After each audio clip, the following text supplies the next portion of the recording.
Hello everyone, today I'm going to talk about Star Wars Squadrons. This is where the fun begins.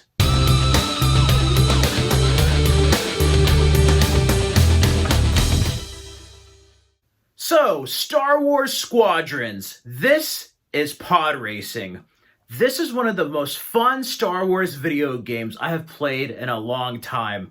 Of course, it's a first-person fighting simulator, so it goes back to the days of Wing Commander, Colony Wars, and even to the Star Wars arcade games with X-Wing and TIE Fighter. I love the layout of this video game. We also get to play both sides of the war with the Rebel Alliance and the Empire, aka the New Republic and the First Order. Overall, it has an all-star cast, including Philip Morris and Bex Taylor Klaus, among many other voices. The characters, I like the characters in this game. Are they the strongest that they could be? No, but I like having different characters within your own squadrons, whether it's with Titan Squad or Vanguard. And you even have some subtle nods to Star Wars Rebels. We get to learn how to fly each type of ship in the prologue, which takes place right after the destruction of Alderaan. So we get to see this Imperial commander defect and join the Rebel Alliance. We then pick up the story with two different squadrons after Return of the Jedi. So you get to see how the New Republic is forming, and you get to see the remnants of the Empire become the First Order. So if you're familiar with Star Wars Battlefront 2, you know the story. This is just on the squadron's front of it. Overall, the villain is very interesting. But I don't know, just something with the way her haircut is and everything just takes me out of the game a bit, because I'm like, there's no way that the Empire in the movies would put up with that. Nevertheless, though, it shows us that this is a very different empire. It shows that they're more cruel. It shows that they're more ruthless. And we get to see the First Order, but we also get to see certain Imperial Squadron members.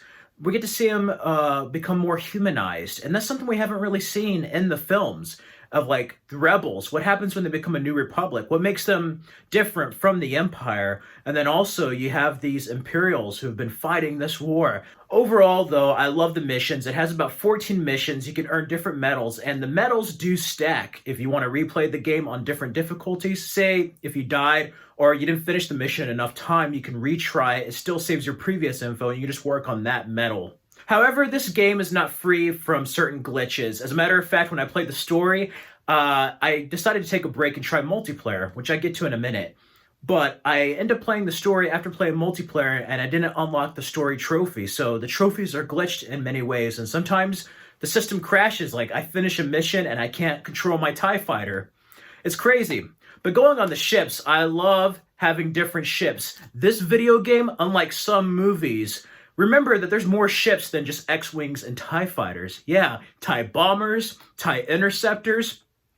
You have Y-Bombers, A-Wings. I love seeing that. And I love the different functions within the ship. You know, you can divert power to lasers, engines, or shields. And that sounds kind of quite complex, but really it's not. Once you play the game, it's really quite simple and very fun.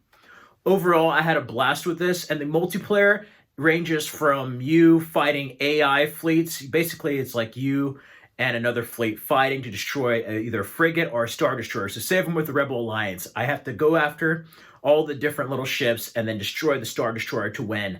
And if I'm playing the Empire, I have to destroy the frigate. So you have all these different type of Corvette ships and different destroyers and frigates you have to destroy. And then you also have ranked matches where you can play with other players online, battle across them in dogfight matches or with the fleets. You also have customization. As a matter of fact, I just got the Baby Yoda little bobblehead pit in my X-Wing just last week.